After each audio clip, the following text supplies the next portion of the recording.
I want to hear cannons. Downfield, pull up, ball to the 5, touchdown Tampa Bay. Mike Evans does it again. Fire the cannons, Bucs. It's first and goal. That's picked off. That's picked off. And who else? Rondé Barber. And the Tampa Bay Buccaneers may ride to the Super Bowl with that one. Third down, 18. Dropping Gannon, looking Gannon. Those up with the head. Intercepted. 30. Derek Brooks 30. Brooks to the 25. 20. Derek Brooks all the way. There it is. The dagger's in. We're going to win the Super Bowl. And then the cannons come. Fire them. Keep on firing them. Keep on firing them. Hello and welcome back, Bucs fans, to a brand new edition of the Cannon Fire Podcast live on YouTube today.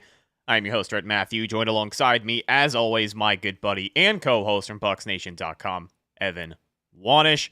Returning to the show today, veteran Tampa Bay sports reporter with inside access and perspective on the Tampa Bay Buccaneers. Excited to have him back. The legendary Rock Riley returns to the Cannon Fire Podcast. Rock, sorry for the long-winded intro, but I'm excited. I'm fired up again after our pregame talk there. When I just heard that intro that you guys have, that just fired me up. And I just saw Joe Buck, Joe Buck, yeah, at the NFL owners meetings. I got him on my podcast, and he was so cool. He was talking about him and Troy Aikman. He was talking about Buccaneers, and I'm like, Rondé Barber with the interception. That was so long ago. And I just can't, coming off the NFL meetings and now being here on the Cannon Fire Podcast, and you guys are the best of the Bay.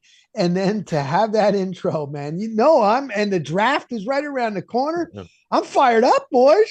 I'm very excited. It is, the time of year, at least for the NFL cycle of things, where it's hard to find things to get excited about. Today we're going to spend a whole lot of time talking about a press conference at an NFL owners meeting. If this was the middle of the season, I don't think anyone would care, but today we're going to spend some time on that. We're going to cover the latest Buccaneer headlines and transactions, some money moved around to make some room, maybe a couple of restructures. We will dive into that. Again, some comments from Jason Light and Todd Bowles at the NFL owners meeting last week in West Palm Beach, Florida. And we will wrap all of that up with some NFL draft talk. Again, kind of dipping our toe here as the NFL draft approaches. We are in the month of April. From here on out, Evan, it's just going to be more and more draft talk. But things are going to be exciting. We got a stacked show today for sure. Yeah, there's a lot to get into. Some moves, I guess, right? Not really roster moves, I guess you could say, more like paper transaction moves by the Buccaneers. So had that to talk about. And then, like you said, sort of dipping our toe, right, into the draft coverage that we have. Pretty much the month of April is pretty much going to be dedicated to the NFL draft for us. So this is sort of the introduction to that. So yeah, really excited to get into it. So we will open things up. We will talk about the contract restructures. As expected, we knew these were going to be coming. Guys on the list, Tristan Wirfs, Baker Mayfield, and Antoine Winfield Jr. all get money moved around. Rock, I'm going to open this question up to you. I know that we're getting into the draft process now, but the Buccaneers continuing to add pieces. Guys are still out there to be signed.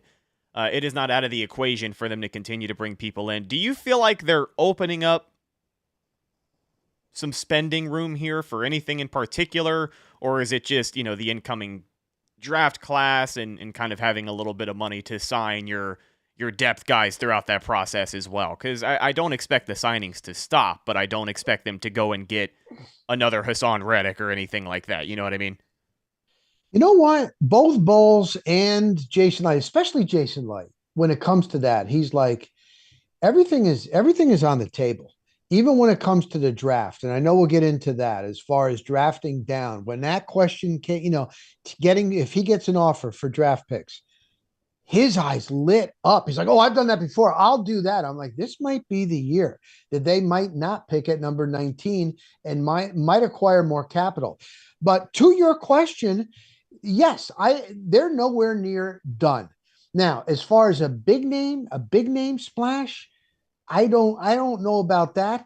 Jason Light told us last year, he's like, you got to have enough money. You can't be right at the cap because injuries are going to happen. And this is a team that they believe can get to the Super Bowl. They've got the offense. They've got the offensive line. They've got their quarterback. They've got good receivers. They've got Bucky Irving in a running attack. They're trying to help out the defense. They feel that they're there. They're right there. They're that close. So I think that they need more money. Those deals that they did, it gives them a little bit more flexibility to do either both. If someone does pop up, they think that they can help. Maybe they can get them like a Hassan Reddick, a 1-year deal. You notice all these 1-year prove it deals. I love that because the player comes in fired up. What have you done for me lately? So I think everything is open, but they believe that they can go to the Super Bowl this year. They believe that. Evan, what do you think here? Yeah, I mean, I do think part of it is, having to sign your draft picks, right? Off-season, in-season moves. Injuries are going to happen, right? You're not going to have 100% health for the entire season, so you need money for that as well. Also, the thing is, Rock said about, not expecting a big name. If you look at the free agent list, there's not really many big names available anymore, right? So there's only so much you can do. And at this point, yeah, you're probably looking at a 1-year deal for a guy, which I think would be in the Buccaneers' wheelhouse, right? I don't really think they want to be committing 2, 3, 4 years to a guy right now, especially with, potentially having to re-sign some guys even as soon as next year, right? With Kate Otten, Luke Gedeke, Zion McCollum. So I don't really think they want to be committing as much future money to outside guys as they would, that could impact their ability to re-sign their own, which we know they really like to do. So, I mean, when you're looking at it, I got like a Douglas from Buffalo, Rasul Douglas. He's still available. I think it's sort of a wait and see thing, maybe as well. And I think a lot of teams are like this, right? See what happens in the draft, kind of see how the draft unfolds. Are the Buccaneers able to get a cornerback? Which, I mean, Todd Bowles, we'll talk about, Todd Bowles and Jason Licht's comments from the NFL owners meetings, but Bowles had basically said like to almost expect like at some point they're going to draft a corner. Now whether that's early or not, we don't know. But let's say, the board just doesn't really fall that way, right? Let's say they're not able to land a corner. Do they then maybe look to free agency and look to dip into that a little bit? That's where I think the draft could sort of impact things. So I don't know if they're done. I wouldn't expect anything imminent. I know there's a lot of people that the Bucs free up this money and they instantly think like, oh, I guess they're trading for Trey Hendrickson. Don't think that's happening. But I know it's exciting to think about when you're opening up this money. It's like the possibilities, right, are endless. But I do think it's more so for the draft picks, for those depth signing, and potentially to see who becomes available. Maybe prices drop, right? The longer a guy sits, the more his price is going to drop. So Asante Samuel Jr. is also out there. So that's, I mean, 2 corners, that's a position that the Buccaneers could be looking at. So I wouldn't completely rule it out, but I'm also not expecting anything groundbreaking. I'm glad that you brought up the cornerback room. I think that's a great part of the discussion to kind of lean into this Todd Bowles thing here. As we talk about the offseason process, the free agency, the draft, the big boards, the mock drafts, positions of need, right? The cornerback room was brought up this week is kind of one of the things that Todd Bowles and Jason Licht have been at odds with each other over. After they had signed Kindle Vildor, Jason Licht had gone on record and said he felt good about where the corner depth was, and this week Todd Bowles said he did not feel good about where the corner depth was, and that kind of opens up the discussion even more about what that corner room is going to look like. How much faith do they have into these guys? But really what I wanted to talk about here with Todd Bowles and kind of the main theme of the episode today is I feel like, I know I'm not the first person to say this, certainly not the only person to say this, but I feel like the vibe has shifted a little bit with Todd Bowles, I think is the best way that I can put it. We have had our criticisms about Todd Bowles. A lot of people are very vocal about their opinion on the Tampa Bay Buccaneers head coach, but at the end of the day here, guys, the last 2 times that he has talked to the media, because throughout the offseason, these coaches don't give out a ton of updates, right? They talk to you when they talk to you, the scouting combine being the last time he talked to the media, and this week at the owners meeting being the most recent. he's been as transparent as can be. And like we've seen Todd Bowles in the past, he's a guy who loves his coach talk, but he's like, for lack of a better term, he's been straight no bullshit, this entire offseason with how he has approached things. And you're seeing it in his actions. He's not just talking about it. He's building his team to be about it. He understands and recognizes the weaknesses and criticisms against him as a head coach. There was a bunch of shuffling around on this defensive coaching staff. Guys are being moved around in accordance to what they do well and what they don't do well. Mike Caldwell is brought back. He spent the last year with the Raiders. He moved to Jacksonville in the 2022 season. He spent 2 years as their defensive coordinator, and then he spent a year with the Raiders as a defensive coach. He is back in Tampa now, where he helped Bruce Arians and, of course, Todd Bowles, their defense, win a Super Bowl. They retain Larry Foote, but they move him back to the outside linebackers. He hasn't coached the outside linebacker group in a couple of years. His first year coaching that outside linebacker room in 2019, Shaq Barrett had 19.5 sacks. Outside linebacker coach, or former outside linebacker coach, George Edwards, he got bumped to pass game strategist. He is in a strategist role on the defensive side of the ball. The outside linebackers have struggled. We have talked time and time again about the shortcoming of this pass rush, but specifically these edge rushers. Guys are moving on, or the Bucs are moving on from guys like Joe Tryon-Shoyinka, George Edwards being the coach in that position group. Someone's clearly taking a look at that somewhere and saying we need to make some changes. The biggest thing, Rock, I'm going to get your opinion on this here first, but the biggest hire so far, I would say, is analytics assistant. Is it Zach Beislein? I believe so. You know what? We actually asked that to, I think it was Bowles, was it Jason Light? And there was so much going on. Beislein, I think it is Beislein, who was with go right ahead. No, you're all good. I was just going to wrap it up. He is new director of football research. I mean, all of these moves here, Bowles is actively trying to address the criticisms against him. And we're talking about his game management weaknesses here, the timeout usage, fourth down decisions. That's something that Beislein can come in and help out with day one. He is actively addressing these issues. He's being transparent about it. He's not covering it up with coach talk. He's telling you exactly where he needs to make this team better. And the mentality since he took over, since Bruce Arians took over back in 2019, has been Super Bowl. But Todd Bowles it just feels like this offseason, not only is he being transparent, but he's got his hands all over this coaching staff and he's actively taking steps to be better. Also, he's talked about having the support of the organization. The Glazers seem to really be happy with him. Jason Light, obviously, they seem to be in a very good place. So whether you like Todd Bowles or not right now, I think there's a lot of really good things he's done so far this offseason. Do you think he's turning a corner? Do you think things have changed a little bit? What have you seen? What do you think is different about Todd Bowles this time around? I think he knows he has a good team, and he's also nearing the end. He's nearing the end. You're not going to see him hanging on. You're not going to see him like a Pete Carroll trying to get back in. Belichick tried to get back in. There were no offers. We found that out. That's why he went to college. When Bowles is done, he's done. He's done, and it's not going to be that long. So he really has spent, here's what he told us. He went over every single play in detail. He's been at the facility, working long hours, and then breaking it down. Did I make the right call? Did I tell so-and-so to do it the right way? Like really trying to break it down. He also said that the number one thing, and this is how he started it off Tuesday morning, 7:45. He's like, we have to get a killer instinct. We get up on teams and we don't put the pedal to the metal. That's got to come. We got to put teams away. When we're blowing out a team, don't let them get back in. That's number one of all the things. Number two, he had said a couple of weeks ago, he had 3 or 4 voices in his ear when it came down to timeouts, big decisions, end of game. And he's like, I can't, it's too much. It's too much. Let me get somebody that's done it. So he was the game manager, clock manager in Jacksonville. He had been there a long time. Liam Collins was like, oh, he was there 14 years. No, I checked it out. It was 12 years. So that was a long time. So there was kind of need for a change for him too.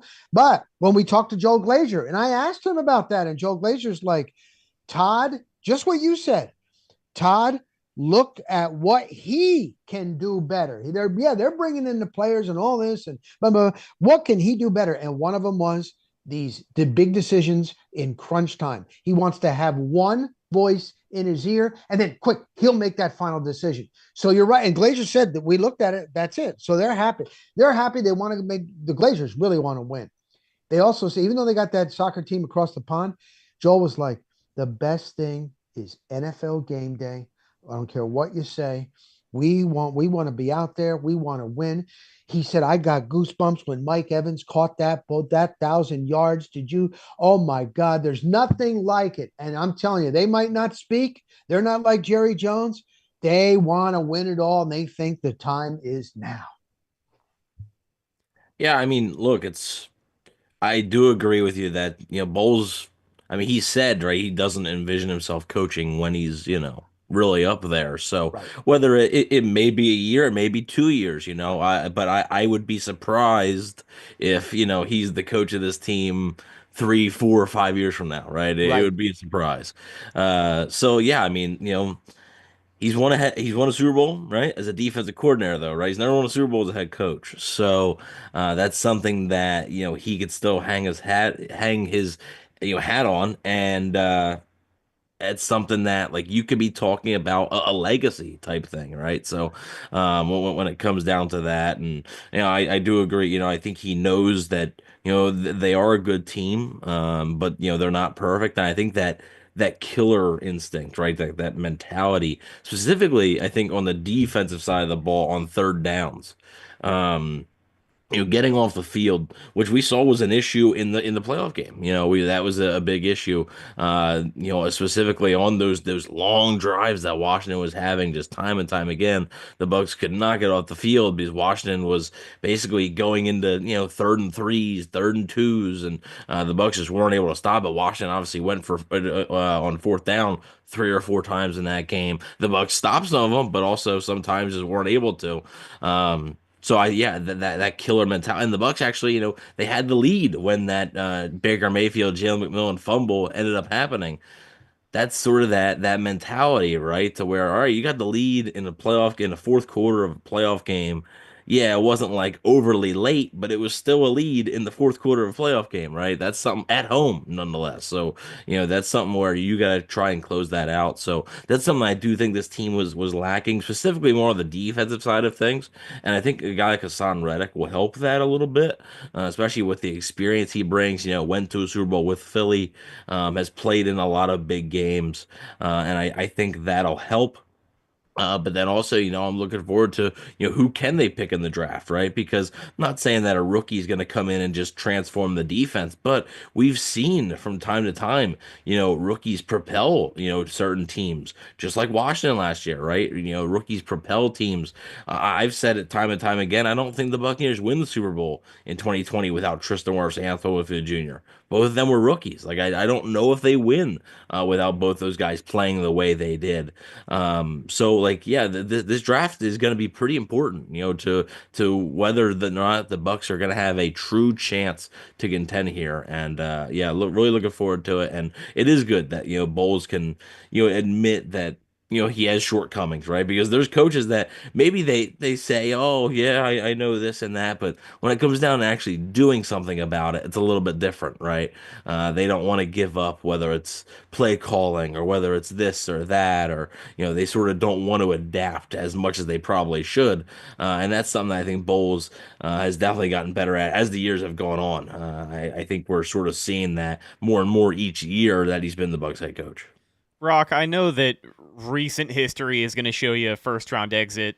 That was against a rookie quarterback who took his team to the NFC Championship game. It was kind of unprecedented, but I kind of want to ask you here, again, continuing the Todd Bowles conversation, why do you think he gets so much flack from the fan base, from the media, whoever it may be, and what do you think it's going to take in 2025? I think so far this offseason, he's off to a good start. He's been as transparent as he could be. He's approaching things the right way, in my opinion. But what's it going to take in 2025? What do people think of Todd Bowles if the Bucs win 11 or more games in 2025? I know we don't like to spend a lot of time on what ifs here on this podcast in particular, but like I feel like this is a valid question. Why, in your opinion, why does Todd Bowles get so much flack, and what's it going to take for some kind of shift in perception here? Because people are all over the board with Bowles.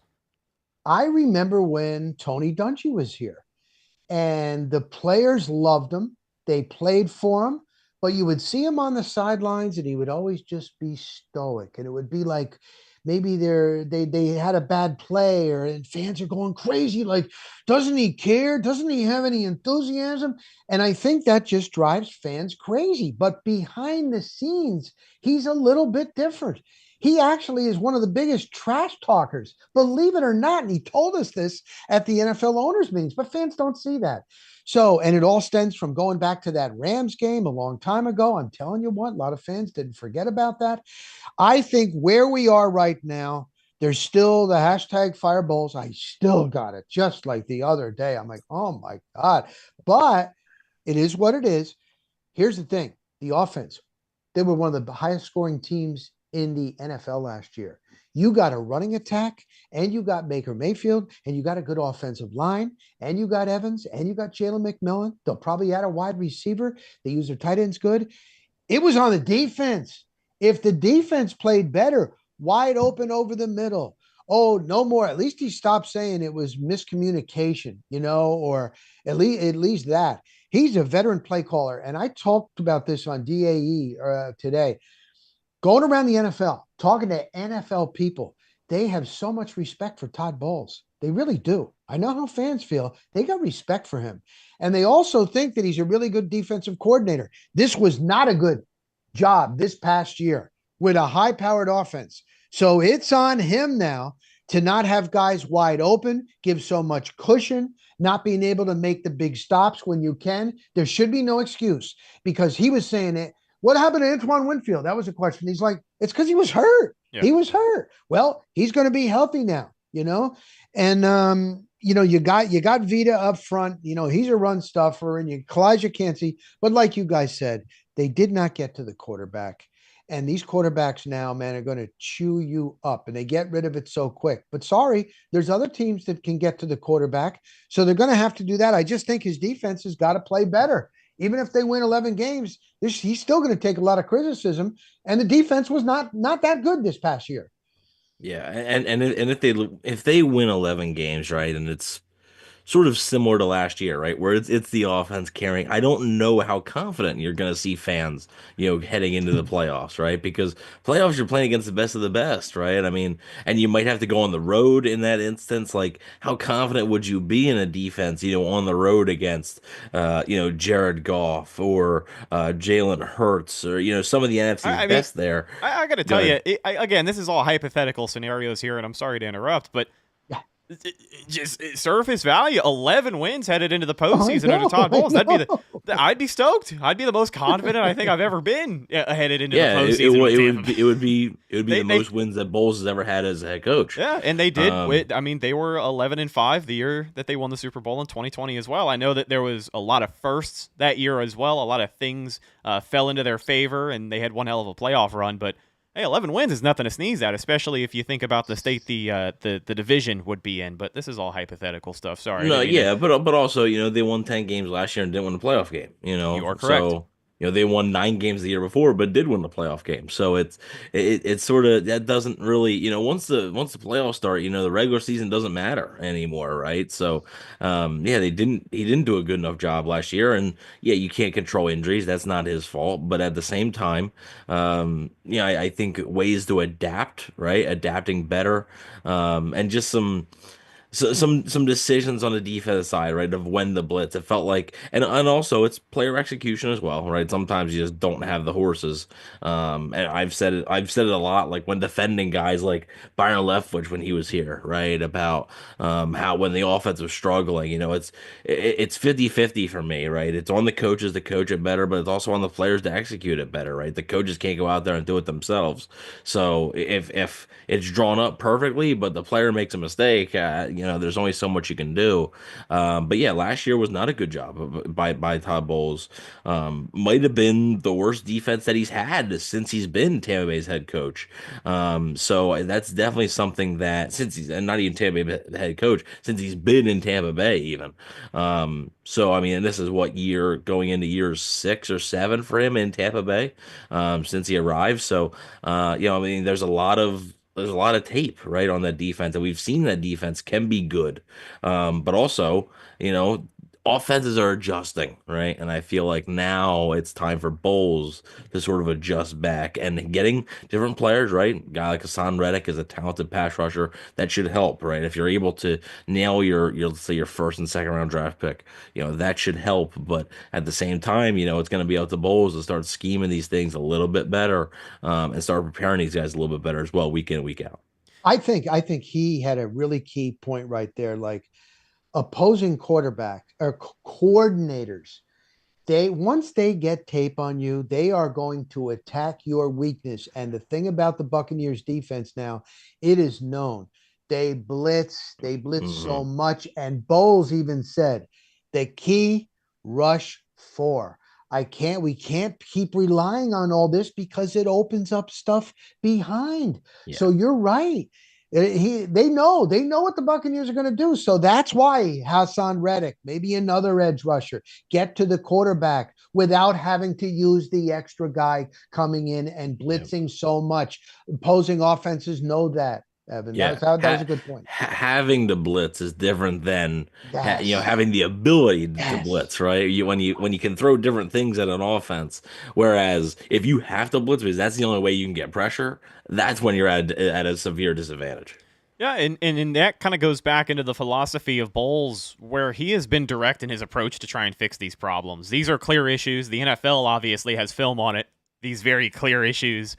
I think Todd Bowles, has been acclaimed by his colleagues as well for his ability to adjust, not only on a week-to-week basis, but a quarter-to-quarter, half-to-half basis. Liam Cohen said some really nice things a couple of weeks ago on an interview with the Jaguars and their social media team about Todd Bowles and his ability to just make changes.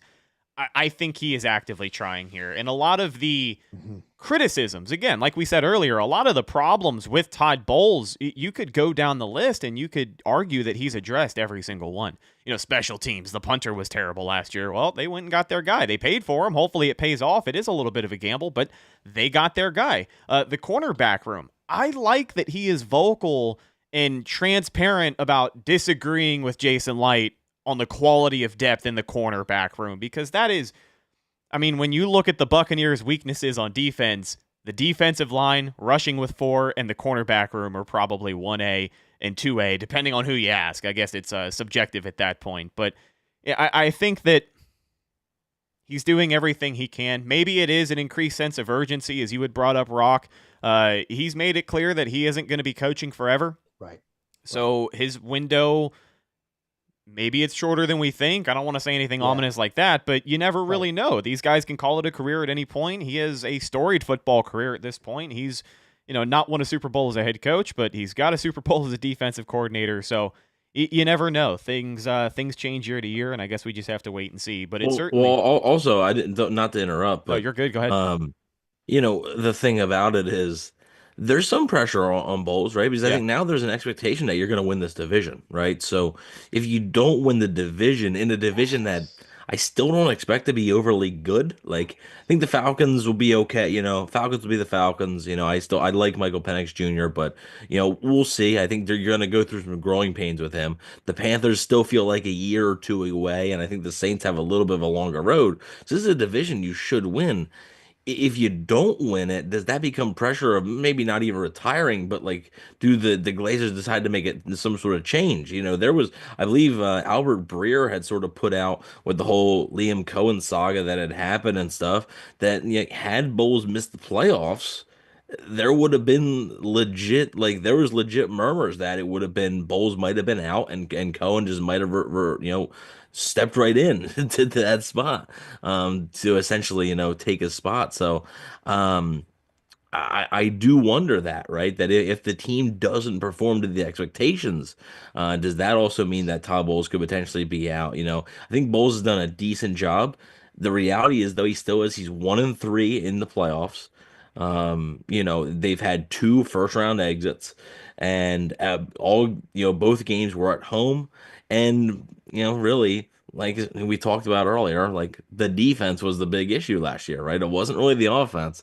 It was a lot of the time it was the Bucs defense. So and there was, like I said, there were some things he couldn't control, but he's got to get better at it. So not saying it's gonna happen. I still think there's a decent chance they win the division, but if they don't, I think then that raises some concerns, right? So I think you're talking about that sense of urgency. I think Bowles may feel like, well, if they fall short of expectations, will he even be back for 2026 at that point? Rhett, how about this, guys? What you were just saying, I'm thinking this. Let's say the offense is really good and they don't make the playoffs. And like Evan's saying, oh, Albert Breer, they might make a move. Josh Broussard, first year as an offensive coordinator, is the new head coach. You don't want to lose him? That would be a little bit too far-fetched, because I did speak with Liam Cohen for like 20 minutes with no microphone. He knows he is the villain. He goes, so I'm the villain. And he goes, there was all this stuff. And he started telling me stuff behind the scenes, what was going on. And again, like, don't tell them. What am I supposed to do? I'm the son of if my father was a coach, this is my dream. He loves Gedeke. He texts Baker Mayfield once a week. He told me the best player he has ever coached, this includes the Rams, anyone, Bucky Irving. He loved it, but it was his chance. But here's the thing, like, you've had 2 years in a row where the offensive coordinator's done really good. Josh Broussard has never called plays. Now, I know it worked out with Canales. He's never called plays. And you just never know. He's really, really smart. He's an Ivy League guy. He prepared them. Mike Evans goes, oh, my God, and third down, he was in charge of third downs. When we got in that room, we were so prepared. We got out on the field. We knew he had it. They were like the best on third downs. Yeah. But he has honestly never called plays. So you just don't know. But I'm just listening to Evan. I was almost laughing, like, whoa, if it could be a realistic scenario. Could be Josh Broussard, new head coach. The guys haven't even called plays. But anyway, go ahead. I mean, hey, though, the same thing happened with Canales, right? Canales was Cohen. I mean, and then in that sense, like, Cohen had at least been, he wasn't the play caller, but he had at least been in LA as the offensive coordinator, right? He had that title. Canales never even had that title, right? And he still got a head coaching job. So, really, really shows. And I'm not saying that it would be, I'm not saying it would be that scenario, right? They may look outside the organization if they were to do that. But I do think there is a sense of urgency, because the expectation is that, yeah, you are going to make the playoffs. I don't think the Glazers are going to be too happy if this team only wins 7 games and they miss the playoffs. I think it would be comedically poetic if Josh Broussard somehow ended up being the head coach of the Tampa Bay Buccaneers after one season. What's insane, though, is that you think about the list of possible scenarios, and it is far-fetched, but I also feel like it wouldn't be, because, if this offense is really good and the defense is struggling again and they miss the postseason, I don't know. We didn't think that Dave Canales or Liam Cohen was going to end up getting head coach. I don't know. I know. Well, I think what a big takeaway, this week was, and I had seen this reported, is that, the Glazers did make a conscious decision to hang on to Bowles and kind of trust in him and his process over taking a risk on keeping Liam Cohen and promoting him to head coach. I know that didn't seem like a very strong possibility. It was more of a fun fan theory that was floated around. Everybody loves that natural progression stuff, especially when you got a really talented coordinator who's about to leave. But what happens to that vote of confidence, if the Buccaneers underperform? And that's the $1 million question. But we'll wrap it up with this just one more time. I think, truly here, when you go down the list of negatives with this Buccaneers defense in particular, but I guess just the Bucs team as a whole, when you look at the criticisms against Todd Bowles, injuries, you can't really account for that. You got to hope that your star playmakers can stay healthy and you can field the same group of guys week in and week out. That's going to go a long way. The pass rush, they have addressed that directly. The game management concerns, they have addressed that directly. The underperforming outside linebackers, they're still working on the roster a little bit, but you got some new faces in there. You moved on from some other guys, and you made some coaching changes. I feel like that is the closest thing you can do to address that problem directly. The cornerback depth. Todd Bowles being honest with the media about it, his conversations with Jason Light, they are in the process of addressing that directly. We will see what they do in the draft.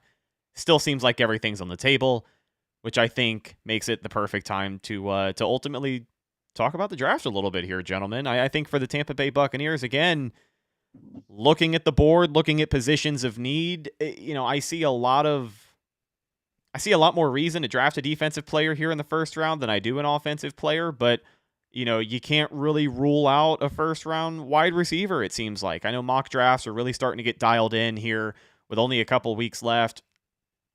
I personally feel like it's going to be a pick in the trenches, but literally feels like everything is on the table here. Evan, I'm going to let you open this one up here. Some biggest positions of needs here for the Bucs, in your opinion, and overall, how do you think this thing is shaken out as we get closer? Yeah, so really quick, I wanted to touch on one thing that you mentioned because I think the wide receiver conversation would have been interesting had Chris Godwin not re-signed. And I Yeah. understand there's some no guarantees he'll be ready for week one, this and that. Like Mike Evans is getting up there in age, right? Like he's not going to play forever, right? And also he's going to be a free agent after this season, right? So does he play more? Or does you don't know. But I wouldn't be surprised if they draft a wide receiver at some point. I would be surprised if it's in the first round though. But I mean, really, yeah, I'd be surprised if their first pick wasn't a defensive player, but also you never know how the board is going to shake out, right? You simply never know. But when you look at the offensive side of the ball, I mean, who could possibly fall that they're going to be like, oh, we have to pick this guy and he's an offensive player, right? Because when you look at what they have currently, there's not many like glaring holes on the offensive side of the ball. They've done a good job. They brought back Ben Bredesen. They still have Bucky Irving and Rashad White, and there's not really a whole lot there. I mean, maybe if they don't like K-Dot as much as we think they do, which I think they do like him, like if like Tyler Warren from Penn State was there, like would they pull the trigger on another tight end at 19 overall?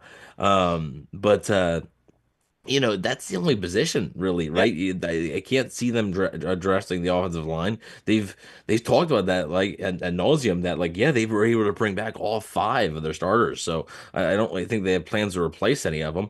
And you want your 19th overall pick to play in the first year, right? So I don't really think this is a guy who they plan on sitting. So yeah, it's definitely I think going to be on the defense side of the ball. You mentioned the trenches. I think pass rusher is a strong possibility. I also think a corner, is a possibility, or just a player in the secondary. And the reason I say player in the secondary is because Georgia's safety slash corner Malachi Starks is a guy who has been mocked to the Buccaneers from time to time, and there's some thought that maybe he won't be there. But he's a possibility. But yeah, when you're looking at positions of need, I don't really, especially for the first round, I don't really view much on the offensive side of the ball. So you'd be looking at pass rusher, interior defensive line, maybe, right? Logan Hall is in a contract year, and it's like he did well last year, but it's not like he's been great in his time here. So if you can upgrade that, maybe with a premier talent to add next to Kalijah Cansey there on Vita Vea on the interior. Maybe linebacker, right? Inside linebacker still like they haven't added anyone I would say significant there, right? To change their draft plans. So I mean I would say you're definitely looking at somebody on that defense side of the ball for at least the first round, and I would guess probably the first two rounds to be honest with you. I would say it's got to be heavy defense. That's that overall. Now, Yeah. when I asked that to Todd Bowles, he looked at me and he said, "What I've learned in the NFL, you win when you score points." So we have our board. I'm a defensive coordinator, but if what really talented guy that we have high on our board on offense is there, you go get him. Yeah. Could even be a wide receiver. You go get him. But I just keep going back to Jason Light. Watch it. We were standing right there, his whole press conference, and it was brought up. Would you possibly trade down if you get? And he's like, "Oh, yes, I would." And I've done that before. And boy, he had this enthusiasm. So maybe they really go by their board. They have a really, really good staff. That's why they've hit on a lot of these picks lately. It's known as one of the best in the NFL, and they've all been around, so they know what type of player you want. There's no jag-offs in that locker room. You got to really like football. There have been times over the years I've covered, I'd had guys come on, there's not, hey, football, I'm not real. I'm not even going to give you any names that you would be, no, I don't even like football. Oh, I watch news. Oh, I don't even do that. Really? It's not like that anymore. So they do a good job, Jason Light's staff, of the right player to get in, and they go by their board. So anything is a possibility. They could even trade down. But in the end, they're like, yes, we do want to go defense. And in the end, yes, we do want to go defense. So that's how I say it. I mean, and it all depends on who's available, right? When the Bucks pick, right? Is Shador Sanders available? And a team's like, hey, we got to move up to try and get him, right? Interesting.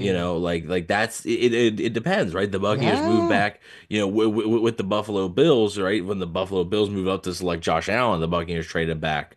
So I mean, I think that's a definite possibility. There's some people, and I'm not saying this player doesn't love football, but there's some people bringing up Ted McMillan, the wide receiver from Arizona, in our chat because we mentioned wide receiver. He was notorious this past week for saying in an interview that he doesn't really watch film. That's not something that he really does. Why would he admit that, Evan? Why would you do that? I don't know. Yeah, 3 weeks before the draft. I'm not sure why that's something you're saying, but that's something who I'm sure the Buccaneers, if they were considering him, I'm not saying that's something they would take him off their board completely. But also they sort of know him a little bit better than we do, right? They've probably had a conversation with him at the combine or a top 30 visit, whatever that may be, at a pro day or whatever it may be. But yeah, it just doesn't really strike me as a guy that like you talk about, right? Guys that, well, as soon as you said that, right, that's sort of what popped into my head. Guys that love football. And I'm not saying that McMillan doesn't love football, right? I'm not saying that, but it is a little bit of a why'd you say that? Oh, you don't watch film? That's a little strange. I would guess that their draft is gonna be 80% defense, probably. You never know because, again, just like you said, if there's a player that's on the board that you did not expect to be there, like the Bucs in 2017 when they had the 19th overall pick, they didn't expect OJ Howard to be there. OJ Howard was really high up on their board, and they just didn't really think he'd be there, so they kind of pivoted. There wasn't many people that expected them to pick OJ Howard, I don't think. OJ Howard, what a name! He was a good player at Alabama. He was a good player. But it was Dalvin Cook, they had interest in both, but they ended up picking, and then Cook went second round, I think. But that was, they had just re-signed Cameron Brate, so you're kind of looking at it and like tight ends. Tight end's not a need, but this guy dropped to them, right? This guy fell in their lap, and they were like, we sort of can't pass up, right? And I do wonder if there's a situation there, but also if there's a guy that you didn't expect to be there, maybe that means another team from 27 or 28, overall or whatever is calling and offering you a trade back. And we know that Jason Light, really likes his draft pick. So when you talk about drafting on the defensive side of the ball, you brought up the safety room, and I thought that was interesting just because you look at who's available and you talk about some of these can't miss prospects. I don't know if this guy is on that level. I don't know if Evan, in your opinion, he could fall to a day 2 guy, but I like him. I've seen him mock to the Bucs in the first round. Safety is interesting because the Buccaneers haven't drafted a safety in the first round since, do you remember the last one? Was it Mark Barron? It was Mark Barron. I wish I had a ding. Alabama. Oh, good there job. You go. Yeah, good job. Oh boy, Evan. Yeah, Mark Barron. Long time ago. Damn, that's a long time ago. Yeah. So the Bucs, Jason Light doesn't have a history of drafting safeties in the first round. Now, he did get Antoine Winfield Jr. in the second round, but a guy from South Carolina, SEC guy, Nick Manworthy. Manworthy? I think I said that. Yeah, that's like the Finding Nemo thing. It's like Manworthy. Yeah, I think it's however you want to pronounce it, right? When you talk about guys, ultimately making those early picks, I think the best way to describe it is like making sure the juice is worth the squeeze. You not only want someone who can come in and contribute, but can directly fill a position of need. And the Buccaneers, moving on from Jordan Whitehead, Mike Edwards signed with the Kansas City Chiefs. I think this guy has the measurables that Todd Bowles likes in a defense. He is athletic. He is freakishly quick. He ran an under 4.4 40-yard dash at 220 pounds from the safety position. He's just very quick, closing in, and he hits people. That's the big thing as well. When you lose a guy like Jordan Whitehead, I know he wasn't quite as explosive last season, but he was an enforcer, if you will, in that safety room, and I think this is a prospect that would be interesting. I don't know if he's a day two guy potentially, but you just talk about where the Bucs need to address their positions on the defensive side of the ball. I agree with what both of you said. I think it should be majority defense here. But Evan, kind of continuing our thoughts here on the NFL draft, where are you at with things? Yeah, I think when you're talking about Emmanuel, whatever you want to say, he's a guy who can play in the box. Emma Manworry. How is it? He's a guy who, if the Bucs draft him, we'll have to learn it, right? But he's a guy who can play in the box, can play, sort of up top there. He's got a great frame. I think he's like 6'3" or something like that. Like he's built like a linebacker almost. Built like a linebacker, plays like a safety. Is an athletic dude. Probably a guy who I think at the start of this process was a day two guy. Has sort of snuck into some conversations for round one. That's something where I think the Buccaneers might be able to move down, maybe acquire some more picks and still be able to get him, maybe in the mid-20s there. But yeah, I mean, you're talking about a guy who would make an impact, right? You mentioned Jordan Whitehead. That's another guy where I think if the Buccaneers, that may be how the draft depends on. Remember, the Bucs did not close the door on getting Jordan Whitehead back, if he's healthy, that they said, right? Yeah. If everything checks out, after that car accident and everything. So maybe that's an after the draft move if the Buccaneers don't add a safety in the draft at some point. Maybe they just bring back Jordan Whitehead. So, but yeah, he's definitely a guy I think could be a fit. And I think they will address at some point, whether it's safety, corner. I think they're going to address the secondary here early on as well. I think you're going to see trenches. It's got to be everything on the defensive side. I don't think the Buccaneers. I think they're going to be open to anything on the defensive side of the ball. And I think that they know they simply need more talent there. And I think that's going to be the main focus of their draft. They didn't have hardly any interceptions. And what did Yeah. Bowles say? He's like, I need ball hawks. I need ball hawks.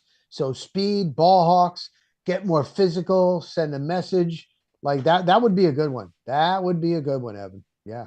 Yeah, can't rule out an edge rusher either. We've talked about getting better in the trenches. Definitely. I think that's been a common theme for the Buccaneers these last few off seasons, building this team through the trenches. They finally have a consistent offensive line. They still need. They have some studs. They have a Yaya Diaby who I think is ready to come back and play just as well, if not better, next year. We're still waiting on him to develop. We're waiting on Kalijah Kancey to continue to develop. Both of those guys have been very promising. You've got a Hassan Reddick, but what about Braswell, guys? What do you think? I mean, is he? Jury's out. He's there. He should be able to take a big step. That second year now, this should be a big thing. If he doesn't, then okay, he's going to be Joe Tryon. I don't know if maybe it's just lack of snaps. Maybe it was early on last season. Tryon Shoyinka was taking too many snaps away from Chris Braswell. I thought, Evan, that he definitely had some more highlights towards the latter end of the season when they needed to work him into the rotation. Still raw, still a rookie, still looked like he had only played a couple of games in the NFL, but he was starting to show up a little bit more. Where are you at with Chris Braswell? I had mentioned this. I'm not sure if it was on this show or if it was in a conversation with somebody else, but I had mentioned this with people sort of act like Chris Braswell's in like year 3 or 4. Right. Yeah. They don't realize that he's in year 2, right? I think maybe because he didn't get a lot of snaps. But yeah, you're sort of forgetting like, yeah, he was a rookie last year and he was a second round pick. So was a second round pick for a reason. I think he is going to see more snaps. But also I think you can never have enough pass rushers, right? And Hassan Reddick signed a 1-year deal in Tampa Bay. So that's not a long-term thing. I would be surprised if Reddick was here more than 1 year because one of two things is going to happen. He's either going to be really productive and get a bigger deal elsewhere, or he's going to be not so productive and the Bucs just move on, right? So I think that's one of the two things. So yeah, I mean, Braswell could still be in their future plans, right? He's still a young guy. Obviously, they invested a lot in him, right? It's a premium draft pick that's invested in him. So I do think you're going to see him with a few more snaps, but also I think edge rusher is is on the table for 19 or round 2, because again, you can never have too much, right? And Yaya Diaby took a step back. You hope that he bounces back this year, but what if he doesn't, right? Then your pass rush. What if Reddick had a rough year last year, right? What if he doesn't bounce back to what he was when he was with the Eagles or the Panthers? Then your pass rush is in a similar boat. So I think adding some more juice there. Donovan Ezraku, pass rusher from Boston College, obviously one that has been talked about a lot with the Buccaneers. I think he's been linked a lot. So that's a strong possibility, I think, if they were to go that route. A couple other guys, Michael Williams from Georgia is another guy. So we'll have to wait and see. But I expect this team to add a pass rusher some point within the first 3 rounds. I would say I'd be very surprised if they come away after the first 3 rounds and there's not a single pass rusher there. I would be surprised. Are you telling me I should return my Hassan Reddick Buccaneers jersey? Because it just got here today. No, hey. It's sitting on my kitchen table. I can see it down the hallway right now. No, I think the Fanatics just installed that one thing, right? Where it's like the peelable numbers. No, it's like that you can return it if like the player's not there. I forget what the time frame is, but you can like return. You can like exchange it for another jersey. For another player. Yeah. Maybe I'll look into that, because yeah, I hope he's a stud. I hope he earns. By the way, Hassan Reddick, I believe, wearing number 5 for the Buccaneers. So there you go, taking over from legend Jake Camarda and Josh Freeman. Go on. Don't forget, Buccaneers legend Josh Freeman. Gentlemen, I wanted with trivia. I wanted to wrap up our conversation today and talk about some of the new rules that came out of the NFL owners meeting from this last week. The first one being the new overtime rules in the regular season. So this is just an extension of the postseason. It was already what they were doing. This is the good one. The other one I don't really agree with. We'll get into that as well. I think we'll have a lot more to say about it. But the NFL will now allow both teams to possess the ball in overtime. It has now been amended to 10-minute periods. And they also approved expanded replay assist for the season. They've been trying that out for the last couple of seasons. I'm all for... listen, I love the chain gang. I think they should always be out there. By all means, you should always have them out there. That is an integral human element of the game. But I don't mind putting chips in the football. I don't mind a few more cameras on the field. I don't mind more analytics when we're talking about a game of inches, because human error has really, really reared its ugly head these last couple of years when it comes to NFL officiating, Rock. But your thoughts here, not only on the expanded replay assist, but the new overtime rules should be a lot more entertaining, especially for a team like the Bucs, who should benefit from something like this if they find themselves in some situations like they did last year. Yeah, I think it's fair. I think you should have it uniform. What you do in the playoffs, you do in the regular season. So I'm all for that. I saw a stat they gave us at the NFL owners meetings. You want to talk about these games. You're right. So much is on the line at the end of these NFL games compared to college. 141 NFL regular season games last year. 141 came down to 7 points or less. These games are coming down to the wire. You want to try to get it right. So I'm all for. I think this is a good one. These two here, these first two. Yeah, the Bills may have been playing in the Super Bowl. Had that chip been there, right? Like I think they should have been playing in the Super Bowl because he got the first down. But it's a good change. And like you said, for the overtime for the Buccaneers, they had multiple games this year against Kansas City Chiefs, against the Atlanta Falcons, where the offense never received the ball. The opposing offense won the coin toss, went down, and scored a touchdown. The Bucs never touched it. So now, if that were to happen again in 2025, the Bucs offense would be able to respond, and then if the other team scored a touchdown, the Bucs have to score a touchdown. But then you're presented with like, do you score the touchdown and try to go for 2 to just win the game, or you never know. But it should be a lot more exciting. I do agree with you, Rock, that like the stuff in the postseason should be the same as the regular season. That's every other sport's the exact same thing. Like there is no other rule changes when it comes to the Stanley Cup playoffs, right? Like it's not like offsides isn't different in hockey. Versus the regular season. So, I do agree with that. And the other big rule change to come out, I don't love this one. This is so dumb. Touchbacks on NFL kick returns now come out to the 35-yard line. So the NFL, it wants to, I guess, in a nutshell, the way that they've explained it, they want to promote more kick returns, but they also want to promote you want offense to score more points. Safer kick returns. Yeah, this is just this makes it way easier for a team to score points. Like, how worth it now are kick returns to the guy that you have out there returning kicks? Like, well, why does he have any reason to just take it out to the 27-yard line if he can get handed the ball at 35? Because one first down from the 35-yard line, you're at midfield.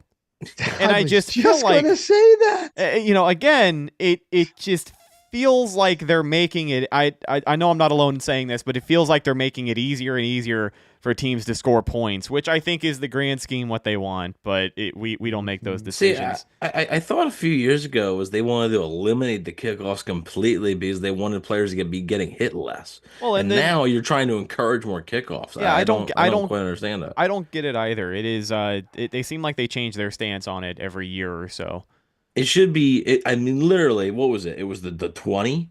Then it went to the 25, and then it went to the 30, and then it went to the 35. Less than 5 years ago. Like, this hasn't been a dramatic change over the course of a decade or 15, 20 years. I mean, this is all within the last 5 years. We have moved the line up now 15 yards. That's a first down and a half, man. It really does make a big difference, and I think well, if I'm a special teams coordinator, I'm telling whoever's handling my kickoffs, I'm like, you're not putting the ball in the end zone. Like, put it below the end, and we'll just tackle, and hopefully they don't get to the 35. Better learn how to coffin corner, kid. Good point, though. You can't kick it to the end zone anymore, which obviously is what the NFL wants. But like, you just gotta assume that they're not gonna get to the 35.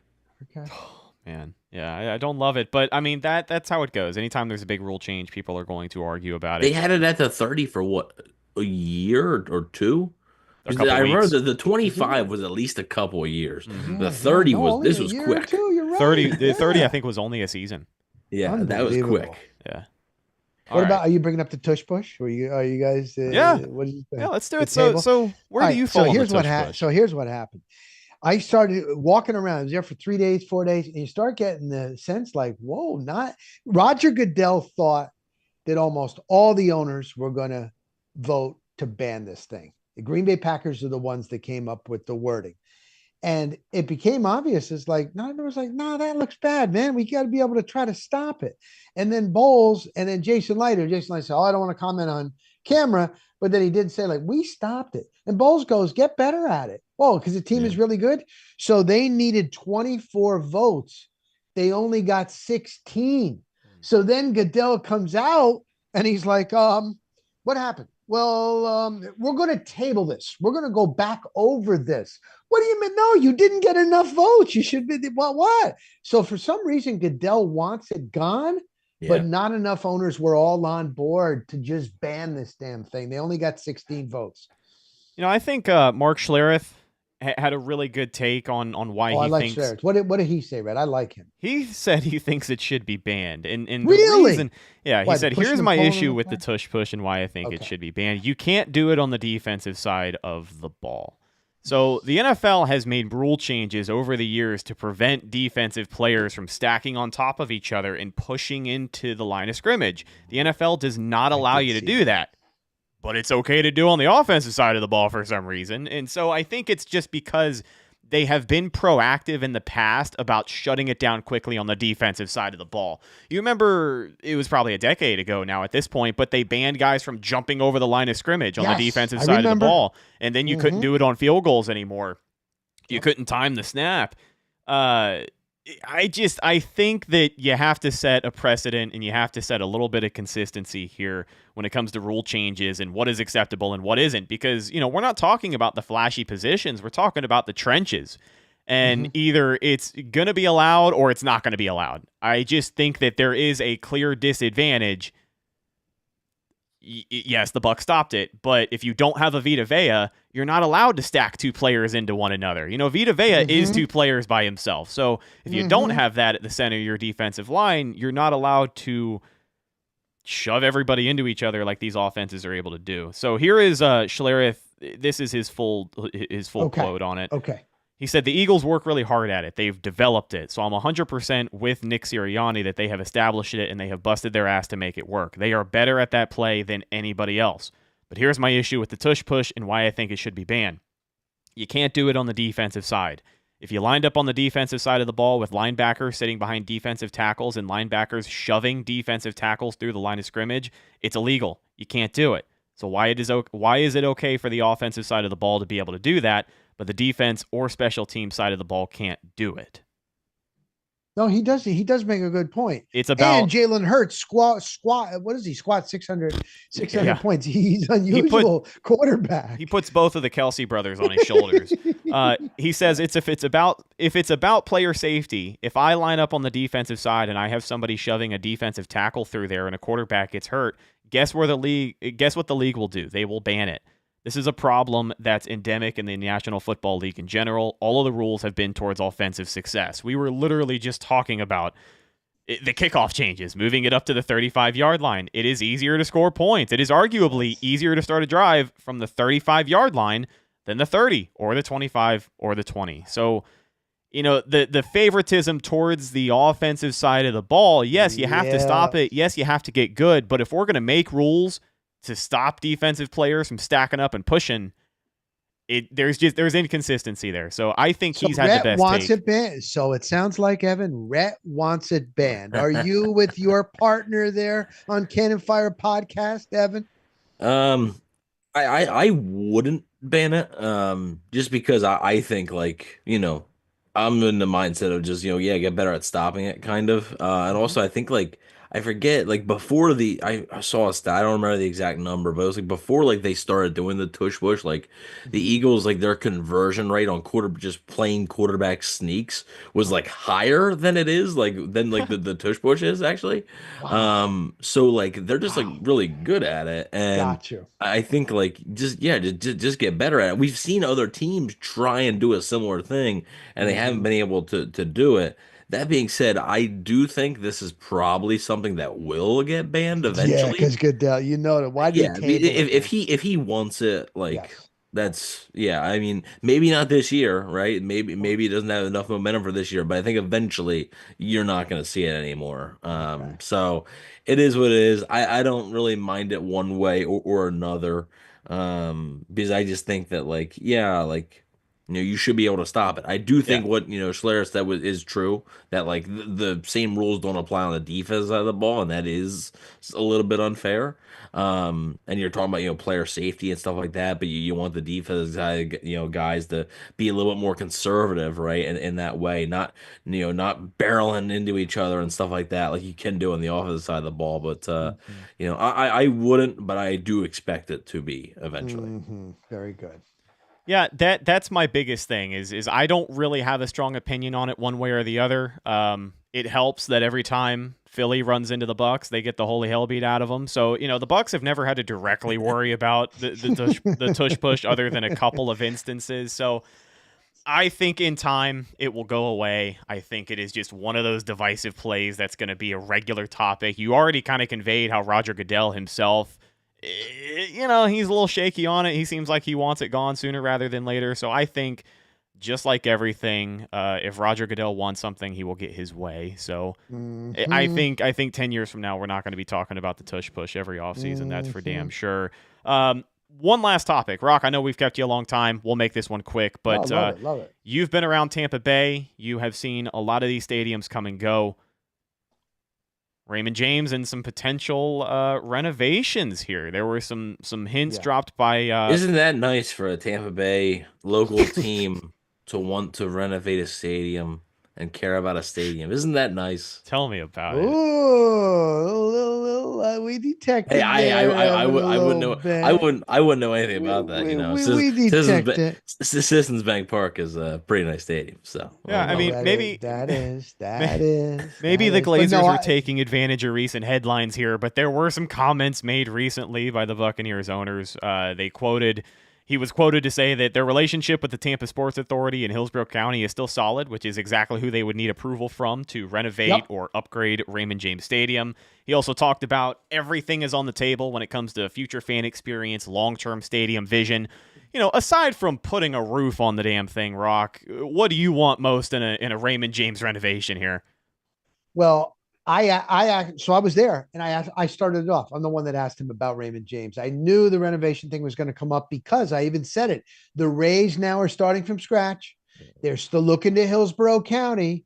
What about Raymond James Stadium? Because I know somebody at the top in the NFL. And 3 years ago, they were like, well, you don't have to get a new stadium, but the new in thing is for fan experience level, get suites that are ground level. Also, you're right there as a tunnel. You can see, get really close. Like there could be things they can do to Raymond James Stadium, but not necessarily have to knock it down. And Joel was right there and he's like, look, it was 6 years ago that we made renovations. We didn't think it was a long time ago, but that is 6 years. There's been new palaces that have been built. We want to continue to bring national championships, Super Bowls, and all. Look at the big events. He talked about Taylor Swift concert and stuff. It's so they are going to renovate. They're going to get together with Hillsborough County. I don't know. It is, boy, those early games, man. The sun is brutal. Like I've talked to fans and they'll be like, look, I like going to games, but I'm not going to sit in that heat. I'll be at my house. No, seriously. Yeah. And look what the Miami Dolphins did. They put a covering over, but it didn't cover the opposing bench. Yeah. So they got to sit in the sun. That's what I think they should do. Absolutely. Go ahead. Is that Evan? Is that what you want, Evan? Yeah. That. I would do like sort of like the awning, like or something like that. Yeah. That's what I would do. Because you can absolutely still use the heat as an advantage. The Bucs are aware, and they do it every training camp whenever they have joint practices down here, depending on the team. Yeah, they're aware because they wear white at home like they're the freaking Dallas Cowboys. Exactly. So I mean, clearly you can use the field to your advantage somehow through those renovations. But I agree. I think those September games and even some of those October games in the early goings, that's a rite of passage. You can say you're a seasoned Bucs fan. You can say you've been to all these games, but I don't think you've truly experienced Tampa Bay football until you're watching a 48-10 loss and it's 106 degrees in your red plastic seat. You're covering yourself with ice cubes from your commemorative soda to keep yourself cold. I've been there, brother. Yeah, I know you have. One other thing before we leave, and it's kind of on this, like it came out, Joe Bucs fan talked to Todd on the side, so it hasn't been official yet.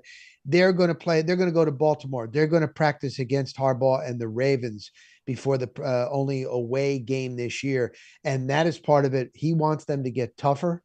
And Harbaugh takes these like preseason games serious. Yeah. And so I think that's a good move. I know everybody was wanting the Jacksonville and Liam Cohen, but look, so they're going to go to Baltimore and have 2 hard days of scrimmaging the Ravens. And I think that's good. I think that's good. I think it sets the tone, obviously, for what's ahead in the season. You're matching up very early against, former league MVP, Lamar Jackson. This guy is a multi-time MVP. One of the best in the NFL right now. So that's an early test without a doubt. It builds toughness, builds grit. You get to see how a winning organization is run. Not to say that the Bucs aren't a winning organization, but they haven't been as far as the Ravens have been these last couple of seasons. They haven't had a league MVP. They haven't had a Derrick Henry. They certainly haven't had, with all due respect, they haven't had a Harbaugh either on their coaching staff. So I think just that different perspective allows you to kind of set the tone for yourself. This is how other teams are locking in. Maybe we can learn something from this. I think those joint practices are awesome.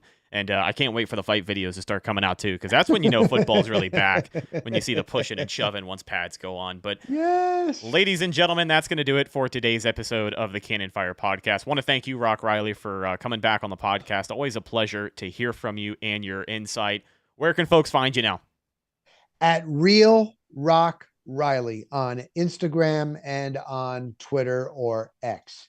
And then weekends on WDAE and the Rock Stops Here podcast and Tampa Free Press, but at Real Rock Riley on socials. So thank you, guys. I love being on with you guys. Hey, we appreciate your time again, man. It's always a pleasure. Tampa Bay veteran, you've seen a thing or two, and it's a hard market, but you've been here through it all, Rock. So I greatly look up to you, and I appreciate your time once again. Follow the show on social media, Facebook, Instagram, and Twitter. All of those are Cannon Fire Podcast. Best place to go for updates on the show. And, of course, Tampa Bay Buccaneer news as it happens. Speaking of Bucs news as it happens, you can follow my co-host Evan on Instagram at Bucs_daily. You can also find him on Twitter at EvanNFL. And check out his written work at BucsNation.com. You got anything in the hopper this week? Yeah, continuing our draft profiles over there on the site, and sort of wanted to wait until I had enough to do to convert them into videos. So with I remember how we said the month of April is going to be jam packed with draft coverage here on the channel. That includes the listening audience on Spotify or Apple or whatever, but also the YouTube audience will be getting the little short videos that we're going to be doing, just covering some guys that we're covering for the site. So head over to buckstation.com if you want to read the draft profiles. It's not just me, it's everybody else there as well. We're covering players. So I Bleav next I have is a player who we talked about today. It's Dominic Zaraku. So that'll be coming out sometime next week. So I'm going to be taking a look at him and his potential fit with the Bucs. So stay tuned to buckstation.com for that. And then eventually, like I said, within the next week or so here, stay tuned to this YouTube channel to see the video form. Easy E. I've been calling Zaraku Easy. That's a way for me to remember it. I don't know if anybody else has coined that yet, but I'm going to go on record and be the first person. I'm going to use it. Yeah, I don't care what the internet says. Just make sure. I'll have to go and trademark that really quickly once we jump off of here. Last but not least, you can find myself, Instagram, and Twitter at Rhettakus, RHETTAKUS. If you follow me, I will follow you back. And check out my new project at Video Americana on all platforms. Anywhere you can watch a video, TikTok, Instagram, Facebook, Twitter, everything in between, YouTube. Yeah, I almost forgot. Jesus. It's time to wrap this show up. Thank you again, Rock Riley. Thank you, Evan Wanish. I'm your host, Rhett Matthew, signing off from my co-host today. We will talk to you in the next one with some more Tampa Bay Buccaneers news and updates. We'll talk to you soon. Until then, and as always, thank you for listening, and go Bucs.